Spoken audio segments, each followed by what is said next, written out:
तो फ्रेंड्स, आप ladies pant बना रहे हैं तो उसको बनाना इतना कठिन नहीं है जो कि आप अपने माइंड में बिठा कर रखें कि हमसे तो पैंट बनेगा ही नहीं। देखो, पैंट बनाने के लिए आपको 3-4 स्टेप्स की जरूरत होती है। देखो, सबसे पहले होता है बॉडी मेजरमेंट, जो कि आप लेना जानते ही होंगे। अगर नहीं जानते तो आप मुझे कमेंट बॉक्स में बताएं, मैं आपके लिए समझा दूंगी। और वीडियो भी मैंने अपने चैनल पर अपलोड कर रखे हैं, आप वहां से देख सकते हैं। फिर नेक्स्ट आता है फैब्रिक मेजरमेंट, जो कि आप साइज के अकॉर्डिंग लें।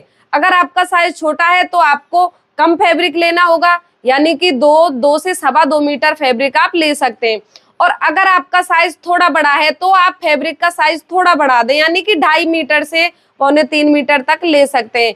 यानी कि 2.5 मीटर में ही आप कितने ही बड़े साइज का पैंट बना सकते हैं, 2.25 की जरूरत नहीं होगी। बट आपसे 2.5 में नहीं बनता है तो आप 2.25 मीटर फैब्रिक भी ले सकते हैं। नेक्स्ट आता है देखो कटिंग करना, जो कि मैं आपके लिए अभी स्टेप बाय स्टेप समझाऊंगी। और उसके बाद स्टिचिंग तो फिर लास्ट में होती है, तो मैं आपके लिए आज ओनली कटिंग बताऊंगी। तो आइए कटिंग सीख लेते हैं, वो भी एकदम स्टेप बाय स्टेप। तो फ्रेंड्स, हमारे पास ये 2 मीटर फैब्रिक है, इसमें से हम कटिंग सीखेंगे। तो देखो, सबसे पहले आपको फैब्रिक को इस तरीके से डबल कर लेना है। ये इसकी सीधी साइड है और ये इसकी उल्टी साइड है। सबसे पहले आप देखो नीचे की साइड में एक बिल्कुल स्ट्रेट लाइन ड्रॉ करेंगे और यहाँ से आप इसे कट कर देंगे, क्योंकि इसमें धागे निकले हुए हैं और आपका कपड़ा है एकदम यहाँ से सीधा हो जाएगा। और फिर आप नीचे की साइड में 2.5 इंच का निशान लगाएंगे बॉटम फोल्ड करने के लिए।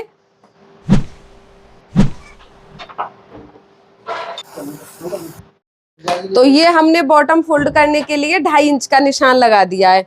और फिर आप पेंट की लेंथ का निशान लगाएंगे। तो देखो, इस तरीके से आप टेप को रखेंगे और जितनी आपकी लेंथ है आप उसके अकॉर्डिंग यहाँ पर निशान लगाएंगे। देखो, जैसे इसकी लेंथ हम रखेंगे 36 इंच, तो आपको निशान लगाना है यहाँ पर, यानी कि आधा इंच एक्स्ट्रा लेना है। तो मैं यहाँ पर निशान लगा लेती हूँ 36.5 इंच का।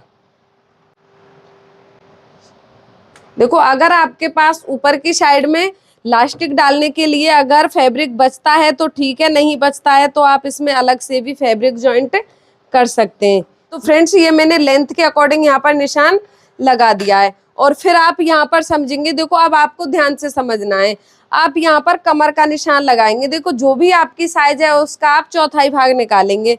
तो यहाँ पर कमर का साइज है 36 इंच, तो आपको देखो उसका चौथाई भाग निकालना है, कितना आएगा 9 इंच। प्लस आपको यहाँ पर इसमें लूजिंग ऐड करनी है 3 इंच की। तो आप टोटल निशान लगा देंगे यहाँ पर 12 इंच का। फिर आप यहाँ पर निशान लगाएंगे आसन का। तो देखो, आसन का निशान आप हिप के अकॉर्डिंग लगाएंगे। जितनी आपकी हिप है आप उसका चौथाई भाग निकालेंगे, प्लस आपको उसमें 2.5 इंच लूजिंग ऐड करना है। तो देखो, यहाँ पर हिप है 40 इंच, तो उसका चौथाई भाग होगा 10 इंच। तो पहले हम स्ट्रेट लाइन यहाँ पर ड्रॉ कर देते हैं इस तरीके से। और फिर आप देखो 2.5 इंच एक्स्ट्रा निशान लगाएंगे। तो ये हमारा टोटल हो गया 12.5 इंच। और देखो, ये आप यहाँ से समझेंगे, जितना निशान आपने यहाँ पर लगाया है उतना ही आपको यहाँ पर लेना है। देखो, यहाँ पर आपने निशान लगाया था 12 इंच का, तो आप यहाँ से भी 12 इंच रखेंगे। फिर आप यहाँ पर क्रॉस एरिया का निशान लगाएंगे। देखो, वो आप 2.5 इंच का निशान लगाएंगे और इस तरीके से इस निशान को भी इस तरीके से सीधा कर देंगे। फिर आप इसमें एक तिरछी लाइन ड्रॉ करेंगे और इस तरीके से इसमें गोलाई से निशान लगा देंगे।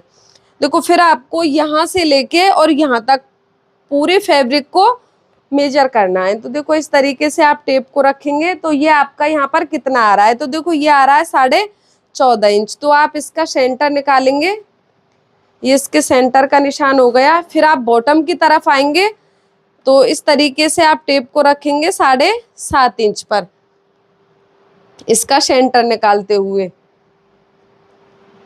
और इस लाइन को आप बिल्कुल सीधे में इस तरीके से ड्रॉ करेंगे।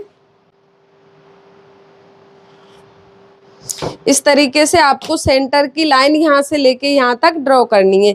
और फिर आप देखो, बॉटम की चौड़ाई है वो कितनी रखना चाहते हैं उसका निशान लगाएंगे। तो जैसे आप अपने बॉटम की चौड़ाई यहाँ पर रखेंगे, देखो 10 इंच, तो इधर की साइड में 5 इंच का निशान लगाना और इधर की साइड में 5 का लगाना। अगर कम रखते वो आप अपने चॉइस से रख सकते हैं। आप जितनी भी बॉटम की चौड़ाई रखना चाहते हैं उसके अकॉर्डिंग आप निशान लगा दे। देखो, मैं रखूंगी यहाँ पर 8 इंच। तो 4 इंच का निशान इधर लगाना है और 4 इंच का निशान इधर लगाना है।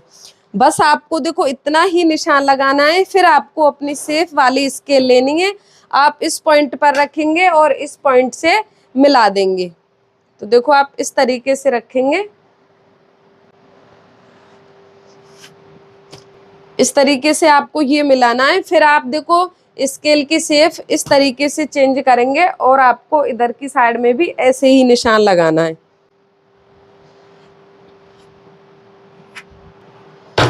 तो यहाँ पर आपको इस तरीके से ये निशान लगा देना है और फिर आपको देखो अपनी स्केल को इस तरीके से पलटना है। देखो यहाँ पर ये जो हमारी हिप होती है, यहाँ पर नीचे की साइड में क्या है, देखो थोड़ा कॉर्नर सा निकला हुआ इस तरीके से झोल सा आता है। तो आपको उसे खत्म कैसे करना है, देखो इस तरीके से आप स्केल को रखेंगे और इसमें यहाँ पर घुमाते हुए निशान लगाएंगे और इसी शेप में आप इसकी कटिंग कर देंगे। और जैसे आप पॉकेट लगाना चाहते हैं तो देखो उसका निशान आपको इस तरीके से लगाना है। आप ऊपर की साइड से 2 इंच का निशान लगाएंगे और आप यहाँ पर 6 इंच का निशान लगाएंगे, यानी कि इतना हमारा पॉकेट खुला रहेगा। आप अपने हाथ से भी इस तरीके से लगा सकते हैं।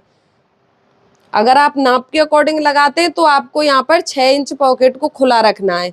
इस तरीके से लगाएंगे और फिर आपको देखो यहाँ पर ध्यान देना है आसन की तरफ। ये आपका फ्रंट वाला पार्ट है, अभी बैक वाले पार्ट की हम कटिंग करेंगे। तो देखो इस तरीके से आपको यहाँ पर 1 इंच का निशान लगाना है डाउन का और आप इस निशान को ऐसे मिलाएंगे इस तरीके से। इसे आसन की तरफ आपको 1 इंच डाउन करना है। अब देखो आपको डाउन क्यों करना है वो समझना है। देखो जैसे बैठते उठते टाइम आपकी पैंट है वो ऊपर से नीचे की साइड खिंच जाती है, तो अगर आप इसे डाउन करेंगे तो आपका बैक वाला पार्ट है वो नीचे की साइड खिंचा हुआ नहीं देगा, यानी कि फ्रंट वाला आसन है आपका इस तरीके से डाउन होगा तो आपकी पैंट बिल्कुल परफेक्ट बनेगी। अब हम इसी के अकॉर्डिंग इसकी कटिंग कर देते हैं।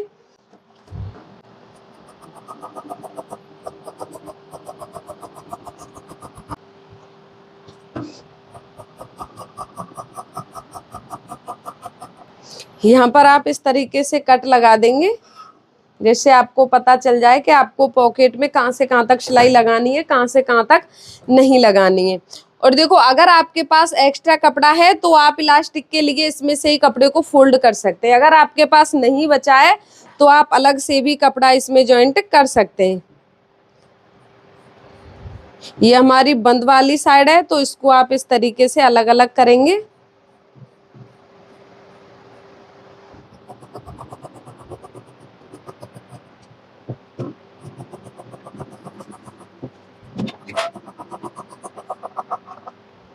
तो फ्रेंड्स ये देखिए हमारे फ्रंट पार्ट है वो दोनों कट कर रेडी हो गए। अब आपको यहाँ पर देखो ये जो आसन में तिरछी लाइन ड्रॉ की थी आप उसके अकॉर्डिंग यहाँ पर इसको ऐसे कट कर देंगे। ये फ्रंट वाला आसन है, आपको इस तरीके से डाउन करना है 1 इंच। अब आप बैक वाले पार्ट की कटिंग किस तरीके से करेंगे वो आपको समझना है। तो आप अपना बचा हुआ फैब्रिक लेंगे और इस तरीके से उसको आपको डबल ही करके रखना है और अपने फ्रंट वाले पार्ट को इस तरीके से सेट करके रखना है। तो देखो इस तरीके से आपको उसे सही से सेट करके रख लेना है। नीचे से अगर आपका फैब्रिक है वो छोटा बड़ा है तो आप उसको सही कर लें और इसमें आपको चेंजिंग बस क्या करनी है वो आप समझेंगे अभी। तो देखो यहाँ पर आप निशान लगाएंगे 2 इंच का और यहाँ पर भी आप निशान लगाएंगे 2 इंच का और इस पॉइंट से इस पॉइंट को आपको सेफ वाली स्केल से मिला देना है। और फिर आपको देखो आसन की तरफ भी 2 इंच का निशान लगाना है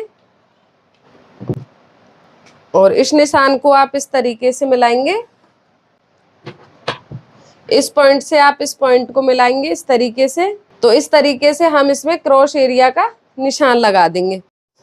तो ये बैक पार्ट भी क्लियर हो गया है। देखो यहाँ पर आपको कोई चेंजिंग नहीं करनी है, इधर की साइड में आपको सिर्फ और सिर्फ इधर की साइड में चेंजिंग करनी है, यानी कि 2-2 इंच सभी जगह पर एक्स्ट्रा निशान लगाना है और उसी के अकॉर्डिंग आपको इसकी कटिंग करनी है।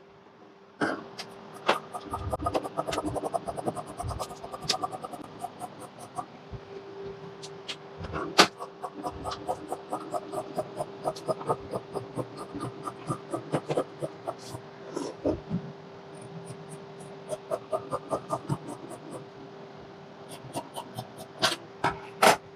फ्रेंड्स देखो, ये बैक और फ्रंट दोनों पार्ट हमारे कंप्लीट हो गए हैं। अब देखो आप यहाँ से समझेंगे, जैसे हमने यहाँ से आसन को फ्रंट वाले पार्ट में 1 इंच डाउन किया था, बट आपको बैक वाले पार्ट में इसे डाउन नहीं करना है। बैक वाले पार्ट में इसे बिल्कुल सीधा रखना है। हमारे पास ऊपर की साइड में फैब्रिक थोड़ा कम है, तो इलास्टिक डालने के लिए हम इसमें पहले फैब्रिक जॉइंट करेंगे, फिर उसमें हम इलास्टिक डाल देंगे। देखो यहाँ पर आप बॉटम पर इस तरीके से कट लगा देंगे, जिससे आपको पता चल जाए कि आपको कहाँ तक फैब्रिक को फोल्ड करना है।